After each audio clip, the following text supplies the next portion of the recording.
Bien le bonjour et au plaisir de vous retrouver dans cette nouvelle vidéo. On va tester ensemble cette Honda V989 qui est une tablette de 9,7 pouces en Retina qui adopte la dernière génération de processeur octa-core de chez Orwina. Donc, c'est un nouveau recommand pour le score AnTuTu et personnellement, j'ai passé 2 jours sur cette tablette. Franchement, je dirais que c'est une tablette de pure puissance. Il n'y a pas de compromis, franchement. Je n'ai jamais vu une tablette chinoise qui peut être assez performante que celle-ci en termes de multimédia, surtout au niveau de graphique 3D. Donc, au niveau de packaging, il n'y a pas grand-chose à dire là-dessus. C'est toujours le même style de chez Honda. Là. Il n'y a que des points essentiels du marketing. Donc, puisqu'il n'y a aucun intérêt d'aller plus loin sur le packaging, on ouvre la boîte. Ok. Tout d'abord, on a la tablette de 9,7 pouces. C'est énorme, franchement. Je suis tout le temps sur ma Nexus 7. Par rapport à ça, c'est une. Et continuons avec les accessoires. Alors, on a un simple câble USB 3.0. Franchement, c'est énorme, ce câble. Voilà, ça c'est la prise de USB 3.0. Franchement, c'est un câble énorme. Aussi, on a le chargeur qui est au format USA. Ensuite, alors, je crois qu'il n'y a plus rien. Oh, voilà, il y a le livre qui est tout en chinois, y compris la garantie et le certificat. Voilà, donc en termes d'accessoires, c'est vraiment très basique. Donc, passons sur la tablette. Ok, on est sur la tablette, du coup ça semble vraiment gigantesque. Comme j'avais dit tout à l'heure, je suis tout le temps sur ma Nexus 7, celui-ci semble vraiment énorme. Toutefois, ne soyez pas intimidé par la taille. Franchement, en termes de légèreté et la finesse, ceci est plutôt bien foutu. Je vous montrerai ça plus tard dans cette vidéo. Donc, sur la dalle, on a visiblement une webcam. Et en bas, on a l'écran de 9,7 pouces en Retina, bien sûr, avec un rapport de l'écran qui est 4:3. Donc, c'est classique pour les tablettes chinoises qui veulent tout le temps imiter les tablettes Apple. Donc, sur la coque, c'est toujours cet aluminium brossé avec l'inscription logo Honda tout au milieu. Voilà. Et sur ce côté, on a le bouton Power On/Off et aussi le bouton volume plus moins. Ici, on a la caméra. Et tout en bas, sur la coque, on a 2 sorties d'enceinte. Donc, en termes de look, il n'y a rien de très original. C'est vraiment très cliché. C'est toujours le même format pour les tablettes chinoises qui veulent imiter iPad. Donc, il n'y a rien de très spécial. Mais en termes de finition, ça tient bon la réputation de Honda. Voilà, il n'y a rien de... Il n'y a pas de défaut très évident. Ok, passer sur les connectiques. Voilà, sur ce côté supérieur, on trouve déjà une sortie de microphone. À côté, on a l'emplacement pour la micro SD jusqu'à 128 Go. Donc, en termes de stockage extensible, c'est vraiment volumineuse. C'est vraiment énorme. Et ici, on a la sortie de micro USB 3.0. Donc, celle-ci est plus gros que les prises USB 2.0, les classiques. Mais ne vous inquiétez pas, celle-ci est compatible avec les prises micro USB de l'ancienne génération. Donc, comme vous voyez, c'est allumé. Donc, il n'y a aucun souci en termes de compatibilité. Et à côté, on a la sortie de micro HDMI.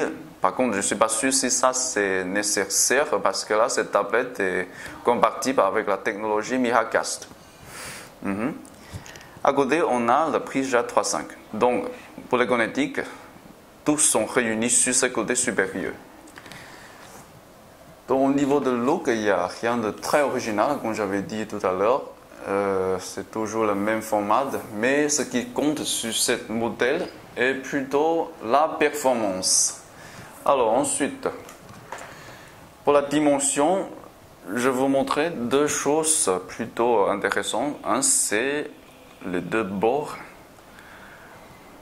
Voilà. Donc, ça fait 10 mm, je crois. Voilà, pour être précise. Donc, les deux bords, c'est vraiment très bien bossé là. Parce que là, c'est pas trop fine. On peut appuyer là-dessus sans souci de toucher l'écran. Et aussi pour l'épaisseur. On continue avec l'épaisseur.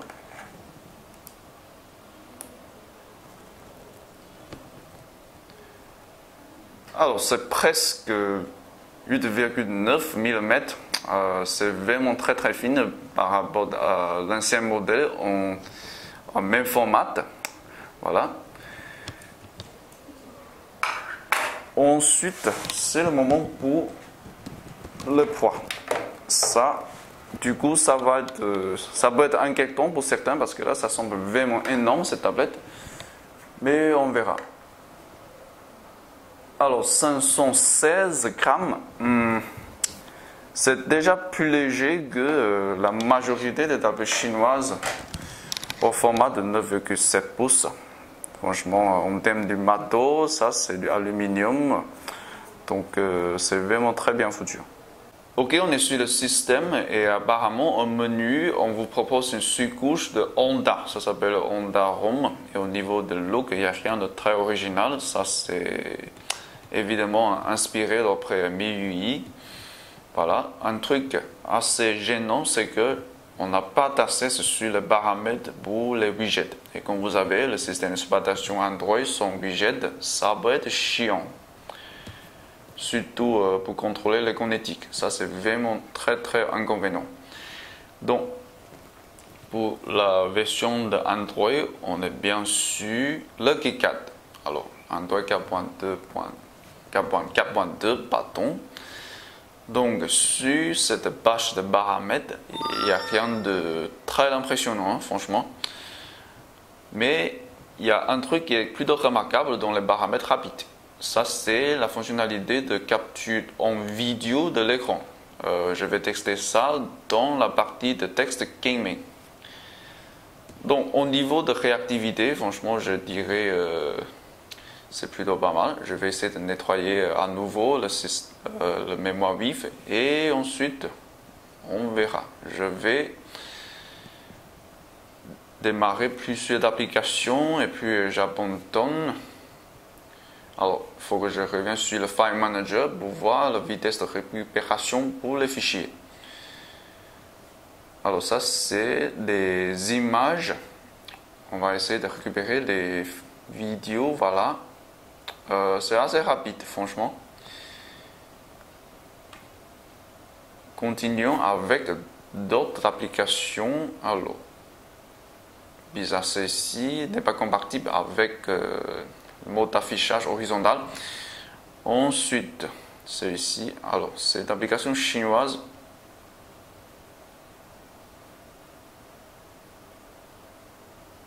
Ok, c'est assez rapide le chargement. Je n'ai pas encore constaté de ralentissement évident. Alors, je vais essayer aussi le Play Store. Ah oui, j'avais oublié de activer le proxy.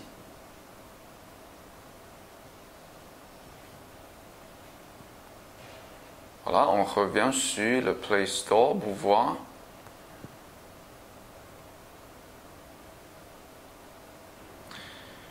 Ok. Le Play Store, ça marche, c'est confirmé. Mais la vitesse, c'est pas donné, puisqu'on est en Chine. Alors, continuons avec quoi? Je vais aussi démarrer, c'est ici, le magnétoscope. Puis j'abandonne.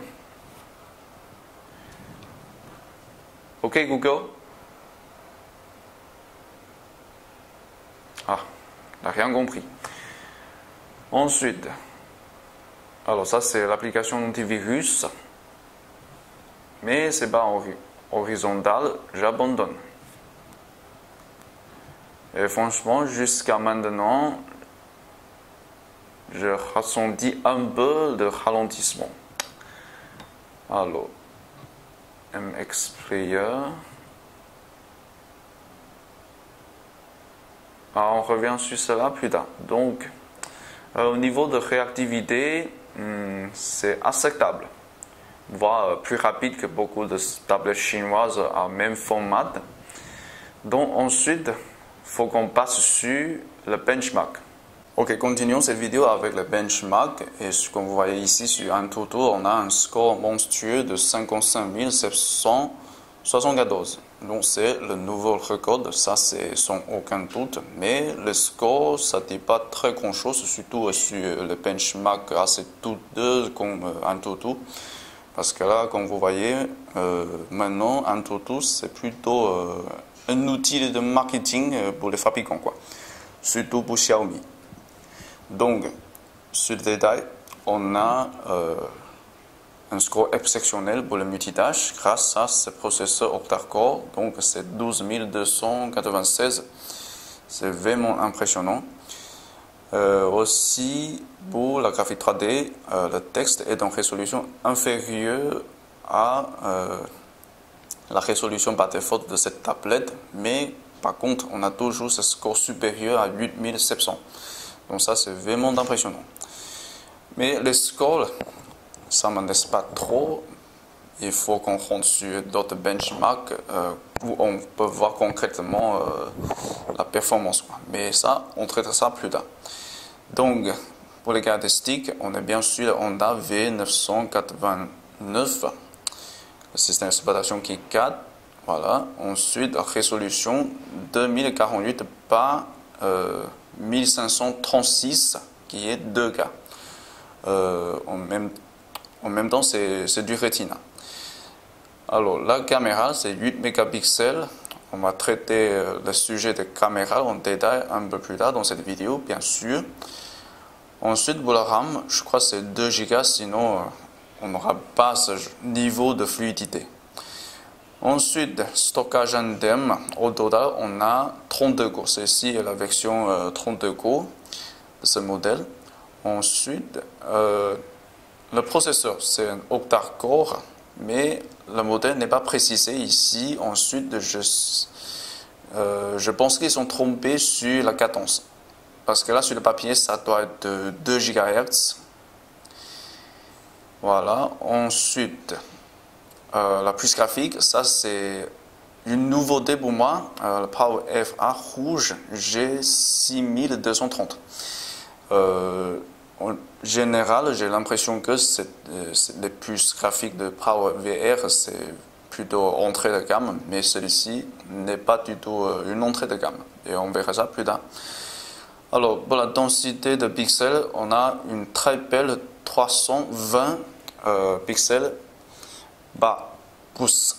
Donc, ça, c'est assez joli pour l'écran. Ok, la caméra frontale, c'est 2 mégapixels contre sur le papier qui est 5 mégapixels. Ça, c'est un peu bizarre. Ensuite, les capteurs, alors il faut qu'on se rende sur Z-Device pour avoir un texte détaillé. Donc je crois que c'est fini pour AnTuTu. On va explorer 3D Mark. Ok, pour 3D Mark, on n'avait pas passé sur iStone normal parce que là, apparemment, c'est maxed out, donc on a eu le besoin de passer là-dessus. Par contre, on avait texté iStone Unlimited, la plus haute qualité du texte, et on a un score même supérieur à ce texte iStone Extreme qui est en Full HD. C'est vraiment impressionnant.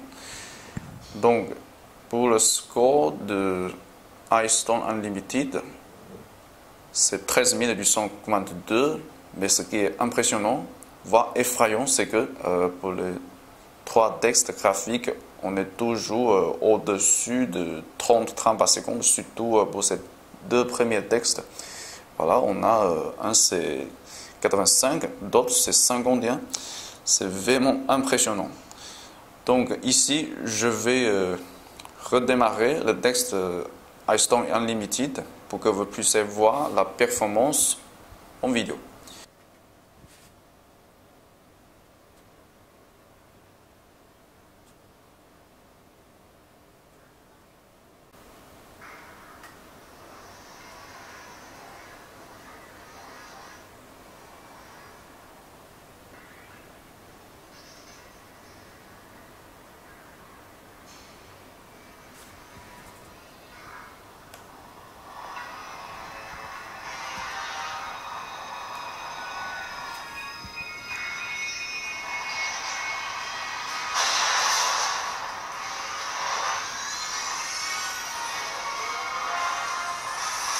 Ok, très rapidement, on doit aussi passer sur l'EPI Citadel.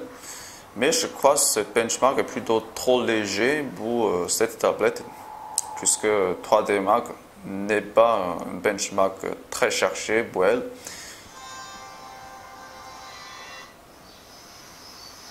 Alors, la qualité de l'image, c'est vraiment impeccable. Et puis, cet angle de vue, on est dans une chambre assez lumineuse. Mais comme vous voyez, c'est impressionnant, franchement. Alors, on m'a fait vite le benchmark.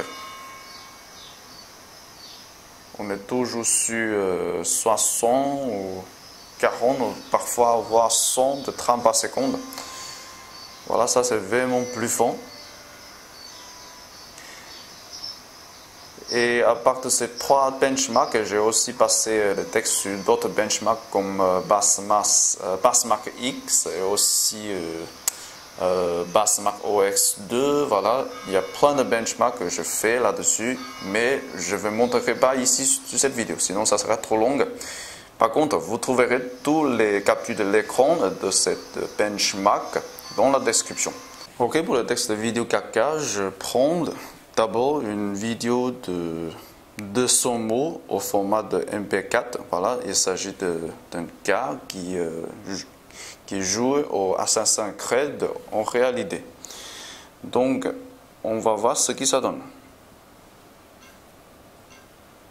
Et je crois qu'on va prendre MX Player. Et franchement, c'est un peu noir, je trouve. Ok, ça marche.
Et franchement, c'est pas mal du tout. Au niveau fluidité, aucun problème. Et on avait fait 3 fois l'accélération rapide. Voilà, il n'y a pas de lag. C'est nickel. Alors ensuite, on va tester un autre. Mais je vais prendre le lecteur de Google.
J'ai rien à dire, franchement, la qualité c'est juste impeccable. Je suis pas sûr ça sera la même performance pour le fichier plus grand que 1 giga, mais pour ces deux fichiers, voilà, c'est plutôt pas mal. Ok, c'est là pour tester la caméra et franchement, avant ce texte, j'ai pris pas mal de photos à l'extérieur. Je trouve la qualité c'est plutôt pas mal. Par rapport à beaucoup de tablettes chinoises, celui-ci est plutôt performant, franchement. Donc ici, l'interface est fortement modifiée, comme vous voyez ici. En termes du style, c'est pas très bien unifié avec le reste de ces sous-couches en arôme, mais ça reste comme ça pour le moment. Donc, ces icônes sur le paramètre, c'est énorme. Ça, j'adore parce que l'écran déjà, c'est énorme. Et aussi, on a le choix pour la capture en continu, et aussi le mode normal et le mode panoramal. Alors, aussi la détection de souris et prendre des effets pour modifier la photo après la prise. Donc, ici, on a les paramètres. Il y a plein de choses qui est plutôt important pour améliorer la qualité de photo. Donc, ce que j'apprécie le plus, c'est que l'existence de cette grid, voilà, c'est assez important. Et aussi l'existence de mode HDR. Ça, c'est vraiment le grand minimum, peut-être, mais il existe certains fabricants qui ne veulent pas rajouter ces fonctionnalités. Donc, pour l'autofocus, je trouve que c'est plutôt réactif. Voilà. Alors, je vais essayer de prendre une photo. Franchement, pour les photos en macro, je dirais, voilà, c'est plutôt craigné un peu, surtout sur ces parties de ce smartphone-là. Mais le rendu du couleur, c'est assez fidèle, parce que là, sur beaucoup de modèles, on peut constater le rendu du couleur, c'est très très rouge. On ne peut même pas expliquer pourquoi, mais ça, c'est un problème courant. Et ensuite, je vais également vous montrer quelques photos prises à l'extérieur.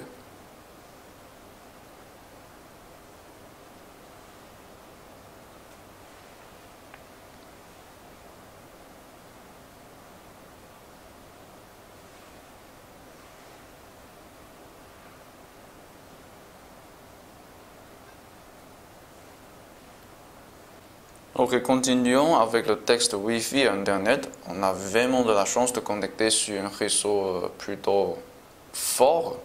Voilà, comme vous pouvez constater ici. Donc, tout d'abord, je vais essayer YouTube.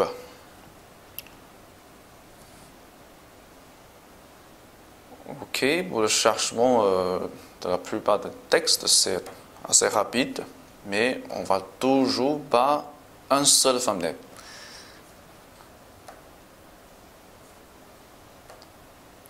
Mais ça, je crois que c'est plutôt un problème avec notre réseau, donc je vais essayer déjà une vidéo pour voir si ça peut marcher. Alors, ok, ça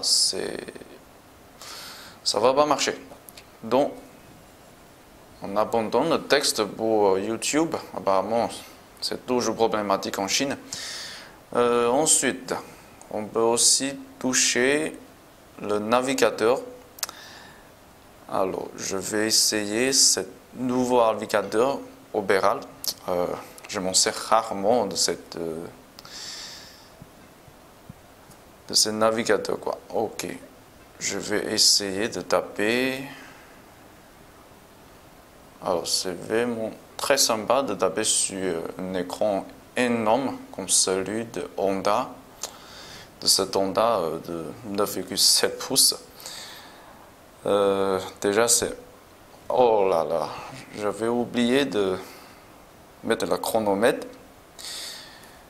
Mais comme vous pouvez constater, le chargement, c'est assez rapide. Alors, je dirais c'est plutôt un peu plus de 30 secondes, on a déjà la majorité du texte. Et les images, voilà, ça c'est encore en train de chercher.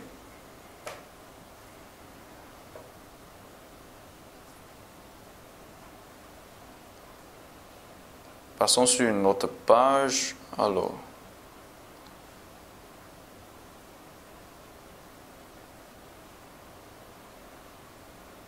Ok, encore quelques dizaines de secondes pour une autre page. Et je tiens à préciser, ça c'est la version bureau, c'est pas la version mobile de notre site.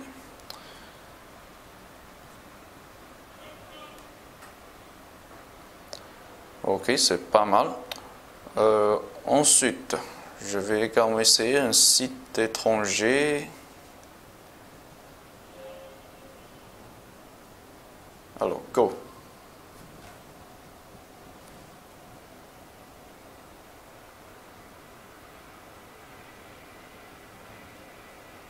Ok, ça c'est la version mobile, mais le chargement est assez rapide. Je dirais ça doit être un peu plus de 15 secondes pour compléter la majorité de contenu.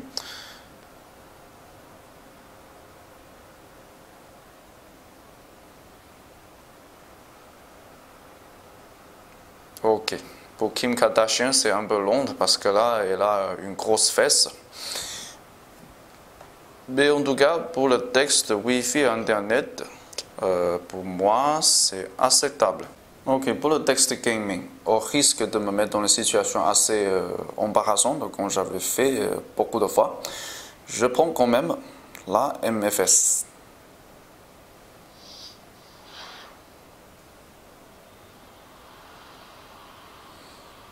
Ok, j'avoue, la vitesse de chargement c'est assez rapide, mais reste à voir la performance en jeu. Ok, on a le son, pas de problème.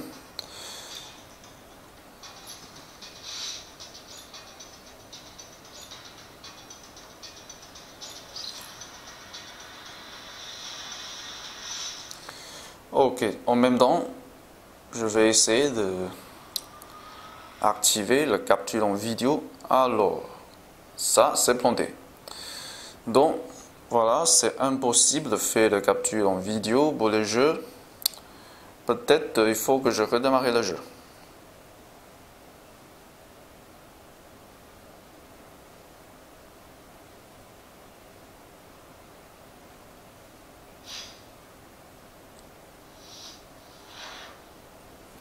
Est-ce que c'est toujours en train d'enregistrer?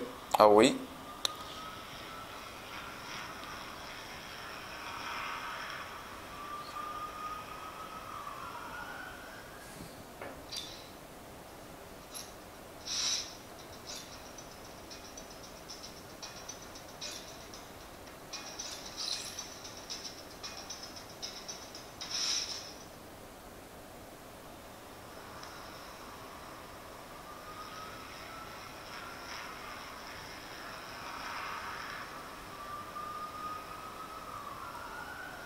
Ok, ça fait un peu long. Ok, c'est parti le jeu.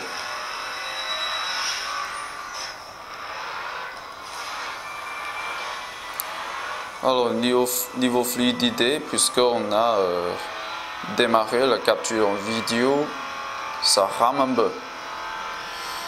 Mais en gros, c'est acceptable. Ah merde.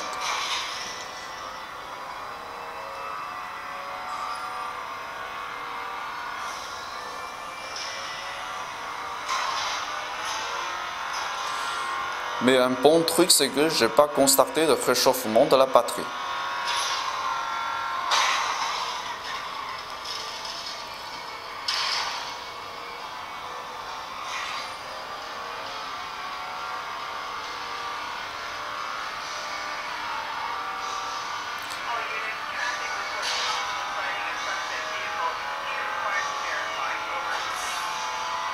Ok, jusqu'à maintenant, tout semble bon.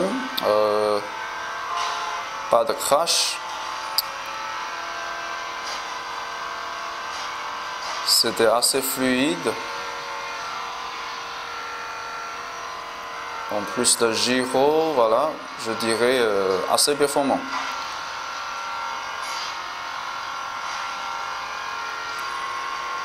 Ok, je ne suis pas sûr si je peux bien jouer pour le reste de ce jeu, mais je posterai cette capture en vidéo dans la description.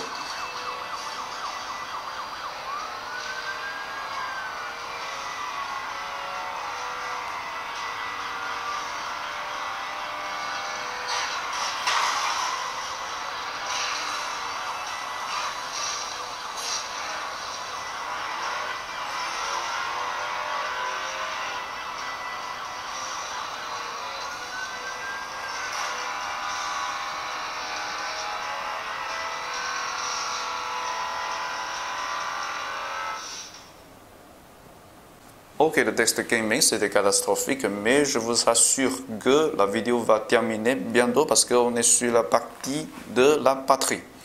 Donc, sur la batterie, on avait débranché depuis il y a presque 6 heures. Donc, à l'époque, on est parti depuis 75% de charge. Donc, maintenant, il nous reste encore 24%. En gros, la capacité de la batterie, c'est 8000 mAh sur le papier. Par contre, je trouve que ça gère plutôt mal la conservation de charge, quoi. Donc ici, on avait énormément fait de texte et aussi, on est tout le temps connecté sur Wi-Fi, voilà. Ça nous reste que 24% de charge. Et aussi pour la température, alors ça reste toujours très stable, c'est toujours 30. Franchement, je trouve ça c'est un point très positif de cette tablette là, parce que même pour les gros jeux 3D comme Need for Speed, ça reste inchangé. Je trouve ça impressionnant, franchement. Et aussi, puisqu'il adopte la prise de micro USB 3.0, ça va aider un peu la vitesse de chargement. Donc, pour charger la batterie à 100% depuis 50%, ça veut dire la moitié de charge, on va prendre 3 ou 2 heures pour compléter. Donc ça, c'est plutôt pas mal. Donc, au niveau de la batterie, je dirais c'est plutôt performant au niveau de la stabilité de température, mais pour la conservation de la batterie, c'est moins performant. Ok, je crois que c'est le moment pour moi à prononcer mon verdict. Tout d'abord, pour les plus, je pense que c'est la finesse et la légèreté qui comptent. Surtout vu la taille, c'est tellement énorme. C'est pas très facile d'arriver par là. Ensuite, c'est la puissance monstrueuse, ça c'est sans doute. Mais au niveau de graphique 3D, celui-ci est vraiment impressionnant. Et troisièmement, c'est le stockage extensible qui est vraiment volumineux. Et sans oublier, on peut ajouter 128 Go de plus par micro SD. Les moins. Tout d'abord, c'est le design très cliché pour moi. Je suis plutôt fatigué de voir cette manque d'innovation chez Honda. Et deuxièmement, c'est le GPS, qu'on n'avait pas de chance de vérifier son existence. Troisièmement, c'est le déchargement de la batterie qui est un peu trop vite à mon avis. Donc, n'hésitez pas à me donner un pouce vert si vous trouvez cette vidéo assez utile. Et la prochaine vidéo sera sur un smartphone chinois de la marque DHL. Bon week-end à tous!